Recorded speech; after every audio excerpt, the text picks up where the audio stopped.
और एक और बड़ी खबर, बीएसपी ने अकेले चुनाव लड़ने का ऐलान किया है। इस वक्त की बड़ी खबर बता दें आपको, लोकसभा चुनाव में अकेले लड़ने का ऐलान किया गया है। बीएसपी की ओर से तीसरे मोर्चे की अफवाह गलत, मायावती की ओर से ये साफ कर दिया गया है। बता दें आपको, यूपी में बीएसपी काफी मजबूत है, मायावती की ओर से बयान दिया गया है। 2024 लोकसभा चुनाव को लेकर एक तरफ इंडिया गठबंधन, दूसरी ओर एनडीए, तो वही मायावती की ओर से ये बड़ा ऐलान किया गया है। उन्होंने कहा है कि बीएसपी अकेले ही चुनाव लड़ेगी।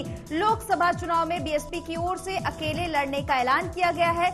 तीसरे मोर्चे की अफवाह गलत बताई गई है मायावती की ओर से। यूपी में बीएसपी काफी मजबूत है, बता दें आपको, मायावती की ओर से इस तरह का बयान दिया गया है। उन्होंने कहा है कि बीएसपी ने अकेले चुनाव लड़ना है, लोकसभा चुनाव में अकेले ही लड़ने का ऐलान किया गया है बीएसपी की ओर से।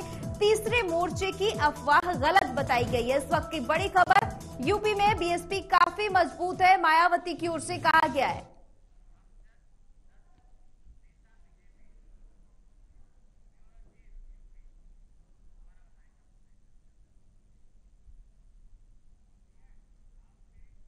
खबर पर ज्यादा जानकारी के लिए हमारे साथ अक्षय दत्त जुड़ चुके हैं, ब्यूरो चीफ उत्तर प्रदेश।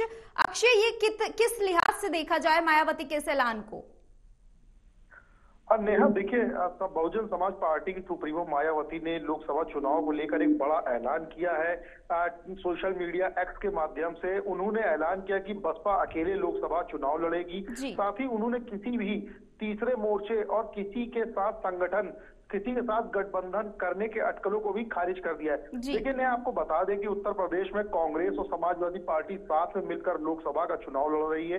मायावती के ऐलान से पहले कई तरह की अटकलें लगाई जा रही थी कि बसपा इंडिया गठबंधन के साथ जा सकती है। वहीं कुछ लोग इस बात पे भी चर्चा कर रहे थे कि यूपी में तीसरा मोर्चा भी तैयार हो सकता है। हालांकि मायावती के ऐलान के बाद ये सभी अटकलें अब खारिज हो गई हैं। बसपा सुप्रीमो मायावती ने कहा कि खासकर यूपी में बीएसपी की काफी मजबूती है, इसके लिए बीएसपी अकेले चुनाव लड़ेगी।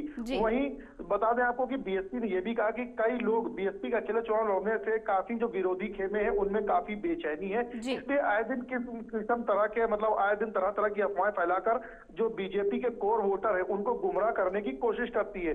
लेकिन बहुजन समाज पार्टी ने बहुजनों के हित के लिए बीएसपी के अकेले चुनाव लड़ने का फैसला लिया है। जी, लेकिन अक्षत, यहाँ पर ये सवाल भी उठ रहा है, क्योंकि अगर हम पिछले लोकसभा चुनाव की बात करें या फिलहाल की भी बात करें तो बीएसपी का क्या अस्तित्व है इस वक्त, ये किसी से छिपा नहीं है। ऐसे में मायावती का ये ऐलान किस तरह से वोट बैंक को असर दिखाएगा?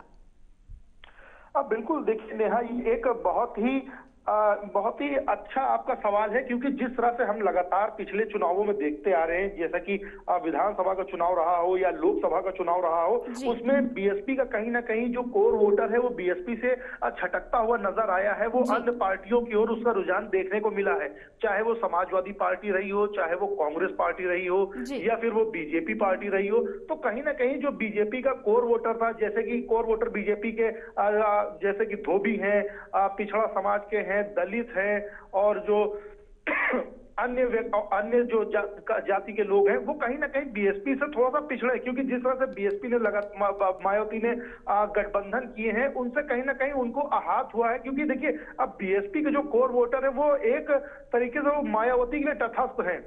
उनका ये मानना है कि मायावती चुनाव लड़ेंगी तो वो मायावती को ही वोट देंगे, वो हाथी पे ही वोट देंगे। फिर कैंडिडेट सामने वाला कोई भी हो, उनको कैंडिडेट से कोई मतलब नहीं रहता है। लगातार हम लोग कई सालों से फील्ड पर उतर रहे हैं, आम जनता से बात कर रहे हैं, तो मायावती के जो वोटर है उनका यही सोचना है कि वो वोट सिर्फ मायावती को करते हैं, हाथी को करते हैं, ना कि कैंडिडेट को करते हैं।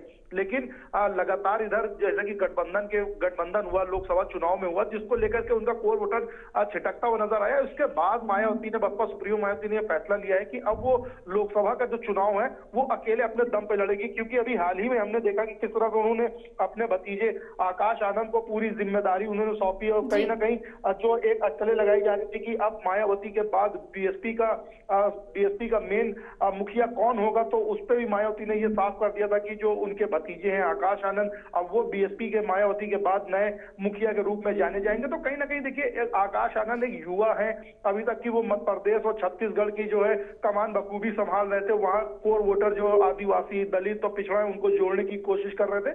तो इस बार के लोकसभा चुनाव में जो आकाश आनंद है और जो मायावती है, इन दोनों की आपस में जो बैठ के चर्चा हुई उसमें सतीश चंद्र मिश्रा है जो बीएसपी के राष्ट्रीय महासचिव और बीएसपी के चाणक्य माने जाते हैं। तो इन तीनों की मीटिंग के बाद अब यह फैसला लिया गया था कि बीएसपी इस बार अकेले चुनाव लड़ेगी और बीएसपी के जो भी वोटर बीएसपी से दूर हुए उनको वापस लाने की एक कोशिश की जाएगी। तो क्या ऐसा माना जाए कि बीएसपी की ओर से ये ऐलान इसलिए किया गया क्योंकि उन्हें कहीं ना कहीं इस बात का अंदाजा हो गया कि उनके जो वोटर्स हैं, जो उनके एक जुड़ा हुआ एक ग्रुप है उनका, वो उनसे छटक रहा था और अब इस ऐलान के बाद से उनका वोटर क्लियर रहेगा कि उनको किस ओर जाना है? अब बिल्कुल देखिए, ये हमने देखा कि लगातार जिस तरह से पिछले कुछ सालों से चंद्रशेखर आजाद बीएसपी के जो कोर वोटर हैं, जो बीएसपी के युवा हैं, उनको अपनी ओर आकर्षित कर रहे हैं, अपनी पार्टी बना करके चुनाव भी लड़ते हैं। वो कई बार चुनाव भी उन्होंने लड़ा है, उन्होंने कई जगहों पर अपने प्रत्याशियों को भी उतारा, भले उनको जीत न मिली हो, उनकी जमानतें जब्त हुई हो, लेकिन बहन जी को मायावती को ये बात साफ पता है कि अगर उन्होंने इस बार भी अगर इन सब चीजों पर ध्यान नहीं दिया तो उनका कोर वोटर तो उनसे छिटकेगा ही। साथ में चंद्रशेखर आजाद जो कि एक नए दलित युवा के नेता के तौर पर उभर के सामने आ रहे हैं, वो कहीं ना कहीं मायावती को आने वाले समय में एक गंभीर चोट दे सकते हैं। ठीक है अक्षत, बहुत बहुत शुक्रिया ज्यादा जानकारी के लिए। और